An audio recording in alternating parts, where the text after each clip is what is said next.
माननीय गृह मंत्री जी।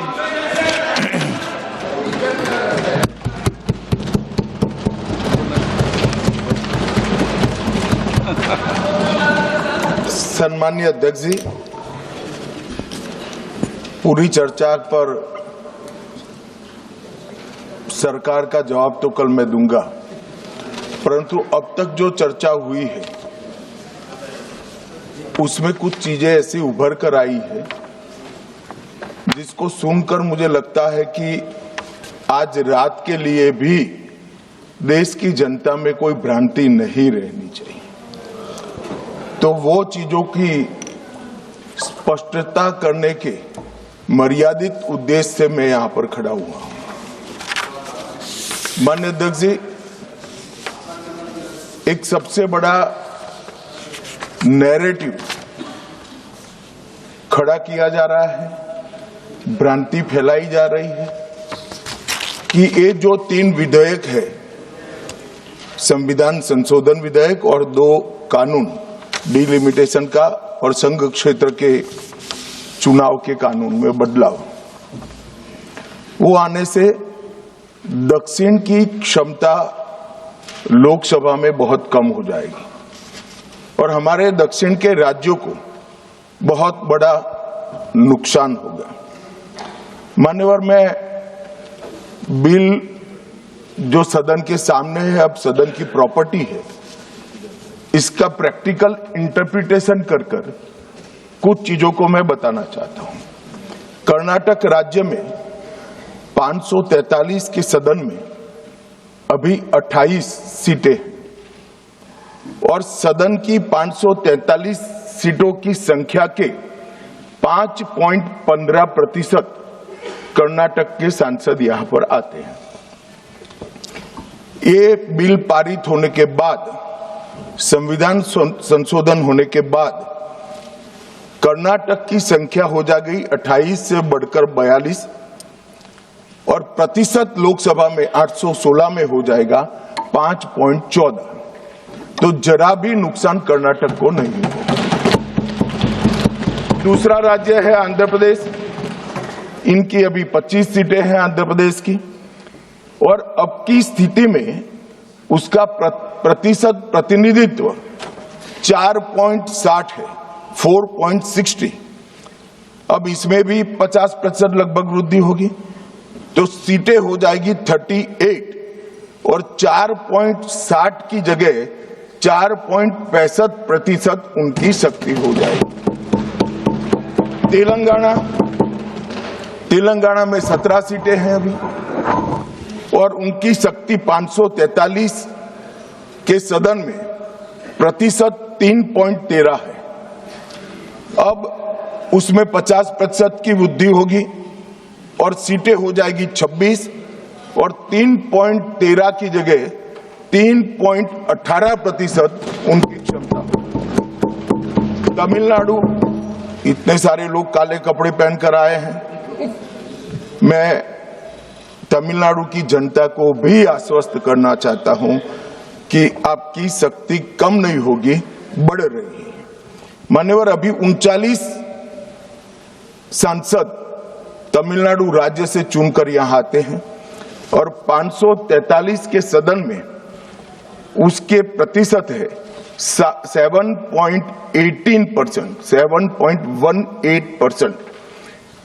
और अब 50% वृद्धि के बाद सांसद लगभग हो जाएंगे 59 और इनकी नए सदन में 816 के सदन में प्रतिशत में संख्या हो जाएगी 7.23। मैं फिर से एक बार रिपीट करना चाहता हूं, अभी तमिलनाडु की सदन में प्रतिशत स्ट्रेंथ 7.18% है, वो बढ़कर हो जाएगी 7.23।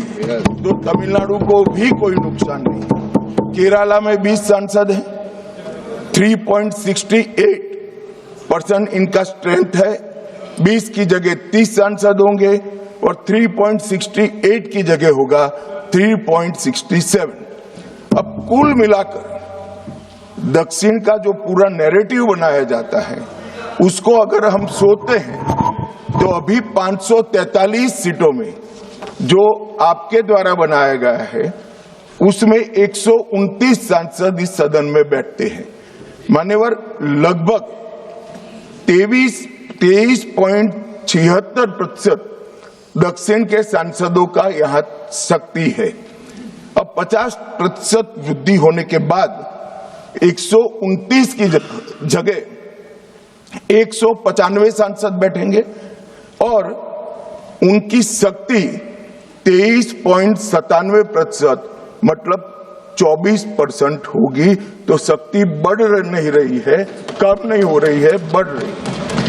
तो कृपया कोई भी एक मिनट मेरा समाप्त तो होने दीजिए, समाप्त तो होने दीजिए। अरे पर समाप्त तो होने दीजिए।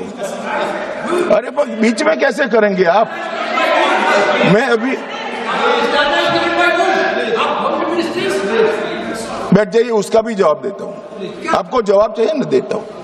मान्यवर, कृपया ये बिल के जो इंटरप्रिटेशन है इसको अधिकृत रूप से बिल को पायलट करने वाले मंत्री के रूप में मैं इस सदन के सामने रख रहा हूं।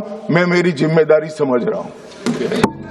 जो भ्रांति फैला रहे हैं वो शायद न समझते हैं, तो उसके लिए मेरा कोई टिप्पणी नहीं है। मान्यवर वेणुगोपाल जी कह रहे हैं कि किसने कहा? मैं अमित शाह भारत का गृह मंत्री कह रहा हूं, जो इस बिल को पायलट किया।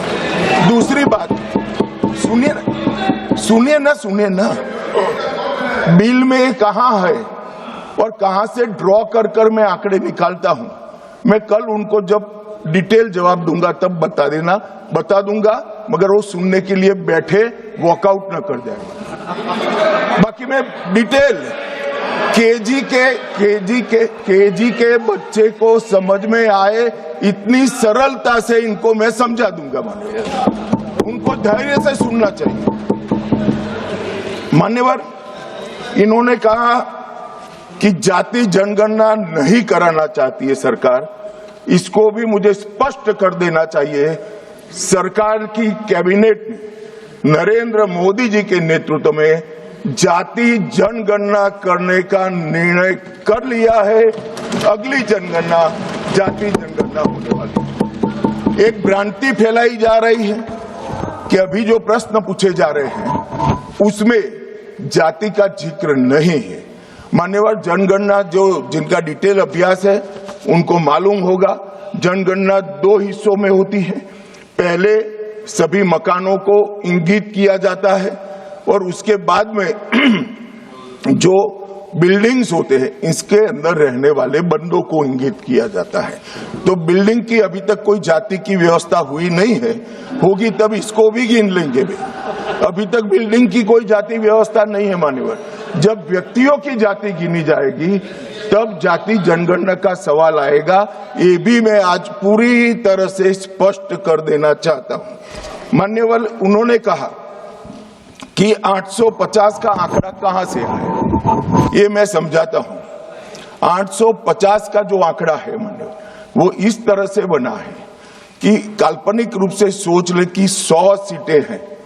अगर 33% माताओं को, मातृशक्ति को आरक्षण देना है तो उसमें 50% बढ़ाते हैं तो सीटें होती है 150, और 150 जब होती है इसका 33% करते हैं तो 100 सीटें ऑटोमेटिकली हो जाती हैं। जो 543 सदस्य बैठे हैं इसमें 50% वृद्धि होगी। इसका 33% जब माताओं के लिए रिजर्व हो जाएगा तब 543 की 43 ओपन सीटें होगी जहां पर भी महिलाएं लड़ सकती। तो ये 50% इस तरह से आया है। और 850 है वो राउंड ऑफ फिगर है। 816 एग्जैक्ट संख्या होगी। ये फिर से पूछेंगे कि ऐसा क्यों किया है, तो अभी भी राउंड ऑफ फिगर जो है ये 543 नहीं है, 543 से ज्यादा ही है। अब उन्होंने कहा कि वृद्धि कैसे करोगे आप? 550 इतना तो समझ जाएंगे भाई। केजी कहा तो तुम सात अर्थ में केजी की तरह करने लगे। मान्यवर, इन्होंने कहा कि ये बिल में लिखा नहीं है। सांसद ज्योतिमणि और दक्षिण के कई सारे सांसदों ने कहा, मेरा कल समय ले ले, मैं पढ़वा दूंगा। वैसे समय लेने की जरूरत भी नहीं है, कल मैं सदन के सामने ये डिटेल पूरा देश समझ पाए इस तरह से समझा दूंगा। मान्यवर, डीलिमिटेशन कमीशन का जिक्र है कि डीलिमिटेशन कमीशन में आप आपके लोग बिठा दोगे, ये करोगे वो करोगे। तो मैं माननीय सदस्य प्रियंका जी को कहना चाहता हूं, हमने डीलिमिटेशन कमीशन एक्ट के अंदर कोई बदलाव नहीं किया है। फुल स्टॉप कोमा में आपका डीलिमिटेशन कमीशन एक्ट को हमने रिपीट किया है। अगर आपने उस वक्त मैनिपुलेशन किया है तो मैं इतना कह सकता हूं, आप कह रही हो कि इससे मैनिपुलेशन होगा, तो आपने अगर उस वक्त ये एक्ट का उपयोग कर कर मैनिपुलेशन किया होगा तो मैं इतना कह सकता हूं कि हम नहीं करेंगे और मैं कुछ नहीं कह सकता। मान्यवर, एक वाक्य है कि तमिलनाडु बंगाल में चुनाव हो रहे हैं और ये नया एक्ट आ गया। मान्यवर, नहीं चाहिए, बैठो बैठो